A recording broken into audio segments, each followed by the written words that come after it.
the Eastern tradition is beautiful, but we have to first graduate from the psychological level. The Eastern practices, if you wish, are spiritual. They're not psychological. Jung spoke a whole lot about this, but yes, you have to first do the psychotherapeutic work of the shadow. Yeah, that makes sense, because like a lot of people would practice yoga when they're stressed out. Right. Well, they should actually, what you're saying is they actually have to do psychological work instead of just fleeing from Right. from wherever it is that Yes. it's worrying you. Like the whole non-dual movement, non-duality is actually trying to find the non-dual, but not based on a union of the No. opposites. Yeah. You know, so it's really a way to skip a stage. So we are going to go back to all of the Eastern stuff in terms of understanding what the higher spiritual levels are and being able to be there. But if you skip the psychological level of the opposites, which is the Western, you see, the Eastern practices were not made for this split mind.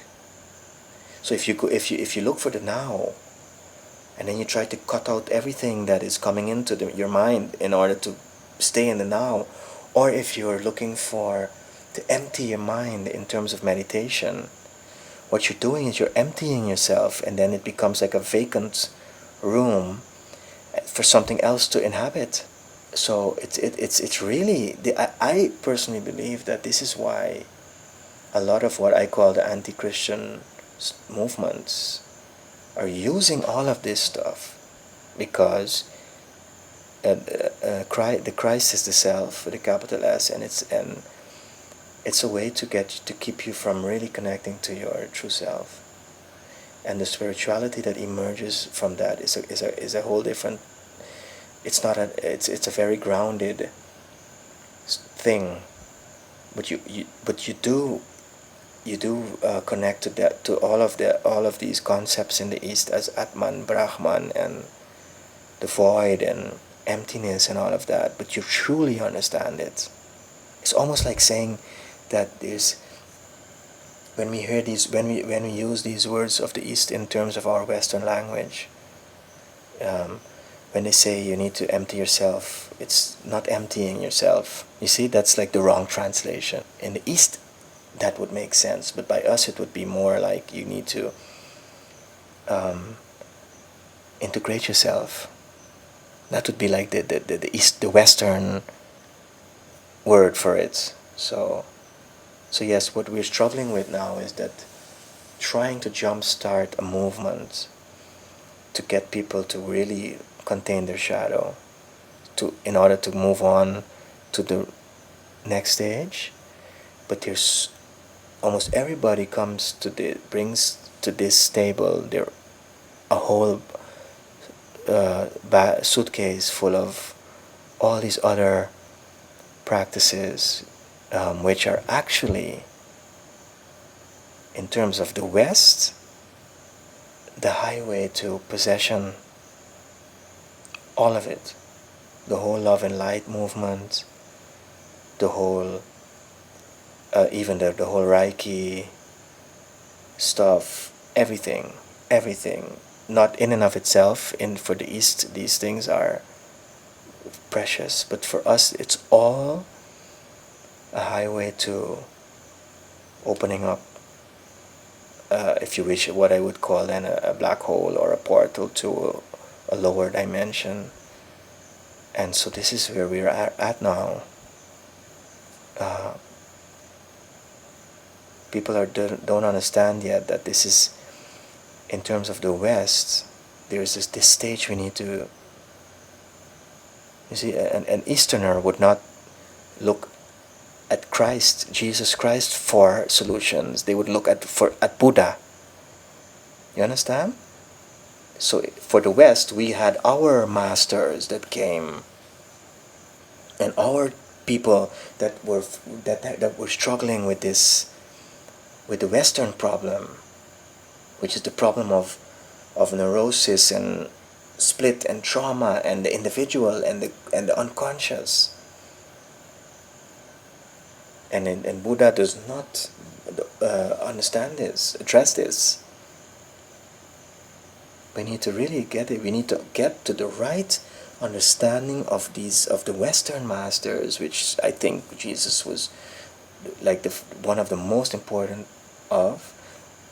But the right understanding, because what you have also in the Catholic Church is a complete misreading of what the crucifixion was. Right. That's like the greatest teaching, what the shadow represents. Yes, exactly. Which and what they say is basically to crucify the ego, to kill the ego. On the one hand, and on the other hand, they have totally rejected the feminine. Right. So that whole tradition is not.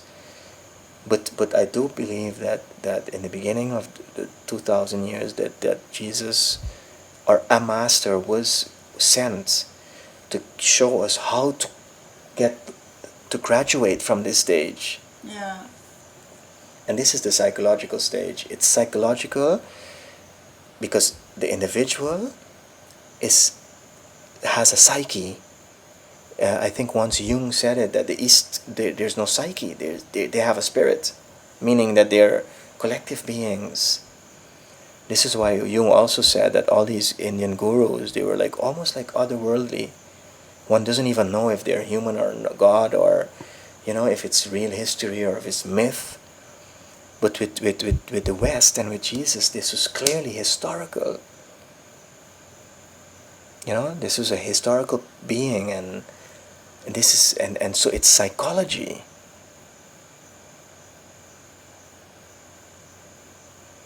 And that's the stage we need to now work on, which is the shadow, and then we can get into the self school, and the self is spiritual.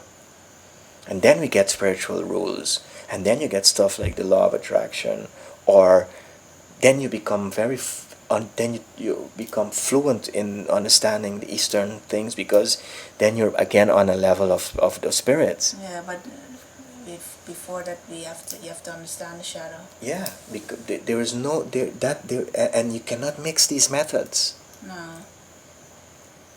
And actually, what flows out of that is a very spiritual thing, but in and of its own terms. So there's a program for that. It's not like there's no Jung was in India where he was carried. They loved him because he was like working with the self, with a capital S, which is a Vedic concept, the Indian self. But Jung found that at the other side of the union of the opposites, working on the shadow which at a self-aware level. This is why Jung referred to India as dream time, because he said it was this dream-like place, not like the West. What is the Western? The West is more falling in trauma and all of that. Yeah, and the mind and concrete and the individual and much Matter. more, and matter and conscious and technology, and the problem of the individual is the West. But then when we graduate from that, we do return to the spiritual levels, but self-conscious. So there's no need to go back. We need to go forward, and in moving forward, we will reconnect to these masters of the East and of the past and of the indigenous, but then more like meeting where we left off from in the beginning. So the integration, so we need to be clear on that. If you really want to do the shadow work, you cannot bring in all these other practices. And there was a while I didn't want to really speak out on this, because it's very hard to tell someone that has been practicing something for their whole life, to tell them what to do. And this is also not like anybody telling you what to do. If you feel the affinity, if you feel that. Yeah. No, but what you're saying is, it's whatever you do is your own Yes. right, but then you cannot use shadow work Right. because it's not going to work because you're ill using it. Exactly. It's not in service of. And you cannot use the shadow work to redefine your specific practice that you are using Yeah. from these traditions. Yeah, because you're pinpointing when you use it and when you don't use it, and it's just not complete. Yeah. Or trying to define the for instance the other traditions in terms of shadow work. It's not going to work. This is a very subtle thing, and once you're doing the shadow work, and once you get on what I would call then the highway of your true purpose, you don't want to play with that. You don't want to jeopardize that, because it's a very subtle thing, and once you're on the right track, everything is incredible. It's like such an incredible thing, and you don't want to kill that. You don't want to jeopardize that, and you really want to. And it's such a beautiful thing that you don't mind when you have moments of relapse, to take the as you say, eat the humble pie, accept the shadow, to get back on that flow, which you see, this is what I think This is when you just go back to, okay, this is now the truth. Yeah. Because you could have killed somebody, which is like a bad thing, but if you speak the truth, Yes. that's all what matters. And I had a dream that I was telling someone that had killed someone, and I was telling him, almost like singing a song and telling him, no, the song was, no sin is too big for God. No sin is too big. But if there is a true accepting of the shadow, of the problem, of the lie or the deed, whatever you did, and once you get back on that highway, you are back in heaven, if you wish. Anybody can be rehabilitated. We have even had messages, information that even the fallen angels are wanted back in heaven. Not even, especially the idea. Yeah. So the idea is, so I call it like the learning mode. You want to learn. If you want to move forward, and to move forward, a big part of it is to accept your errors and your mistakes and your shadow. And we do have now the way to guide people to stay in this flow in the highway back to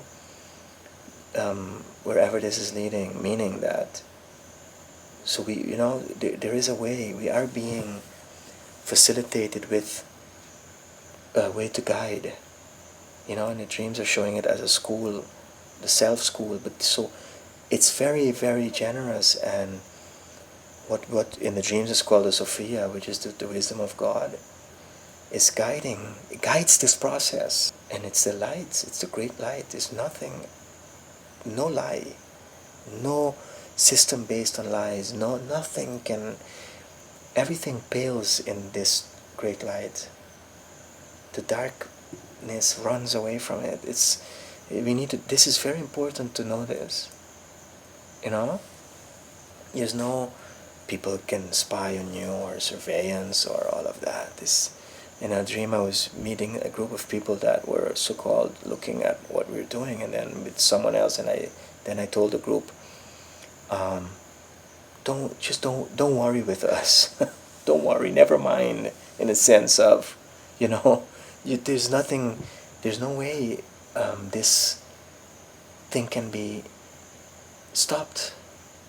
I literally said, the word was, don't worry with us. Almost like, but the point was that you need to know when you are truly being, I wouldn't say overshadowed by the great light, but when you're truly being guided by the great light, nothing can. I think there was a piece of David Icke that I think was speaking to that, when they asked David Icke if they could kill him. Yeah, if he wanted bodyguards. Yeah, if they wanted bodyguards, and the way he answered, I felt that he really knew what he was talking about, and that is that at that level, there's nothing that can harm us.